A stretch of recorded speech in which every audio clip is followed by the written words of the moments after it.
প্রযুক্তি খাতে প্রতি বছর বরাদ্দ বাড়লেও তা এ খাতের উন্নয়নে খুব একটা কাজে আসছে না। হার্ডওয়্যার ও বিদেশি সফটওয়্যার ক্রয়ে ব্যয় হচ্ছে বরাদ্দের বড় অংশ। $5 বিলিয়ন রপ্তানি লক্ষ্য অর্জনে আসছে বাজেটে সঠিক নীতির সহায়তা চান উদ্যোক্তারা। আর বিশ্লেষকরা বলছেন দক্ষ জনশক্তি তৈরিতে বিনিয়োগ বাড়াতে হবে সরকারকে। মুরসালিন হক জুনায়েদের প্রতিবেদনে বিস্তারিত ছবি তুলেছেন লিটন বাবু।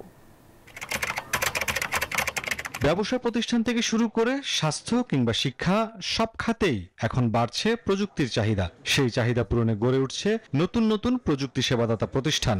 সফটওয়্যার, বিপিও সহ সব ধরনের সেবা মিলছে এখানে।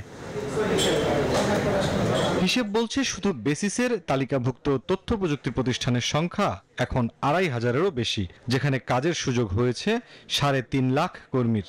এর বাইরে ফ্রিল্যান্সিং এর সাথে জড়িত আরো প্রায় 7.5 লাখ কর্মী, যাদের হাত ধরে বছরে $1 বিলিয়নেরও বেশি আয় আসছে দেশে। কিন্তু তাদের চ্যালেঞ্জ অনেক।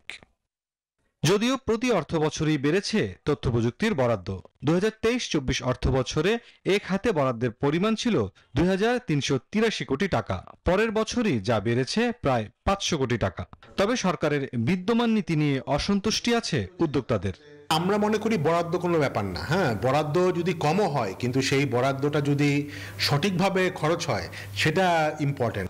2030 সাল নাগাদ তথ্য প্রযুক্তি খাত থেকে $5 বিলিয়ন আয়ের লক্ষ্যমাত্রা আছে। এ লক্ষ্য অর্জনে বাজেটে নীতি সহায়তা চান উদ্যোক্তা ও বিশ্লেষকরা।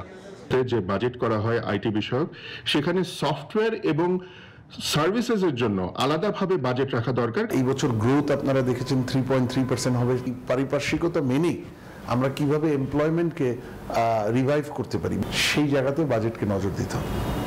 তথ্য প্রযুক্তির বৈশ্বিক বাজার প্রায় $3 ট্রিলিয়ন, কিন্তু এ খাতে বৃহত্তম জনগোষ্ঠী থাকা সত্ত্বেও বাংলাদেশের আয় মাত্র $250 কোটি, যা মোট জিডিপির 1.25%।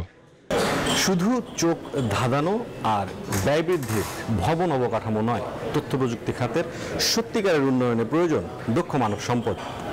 নতুন বাংলাদেশের স্বপ্ন সফলে তাই বাজেট বরাদ্দের পাশাপাশি সঠিক নীতি গ্রহণ ও বাস্তবায়ন জরুরি। মুরসালিন হক জুনায়েদ, নিউজ 24, ঢাকা।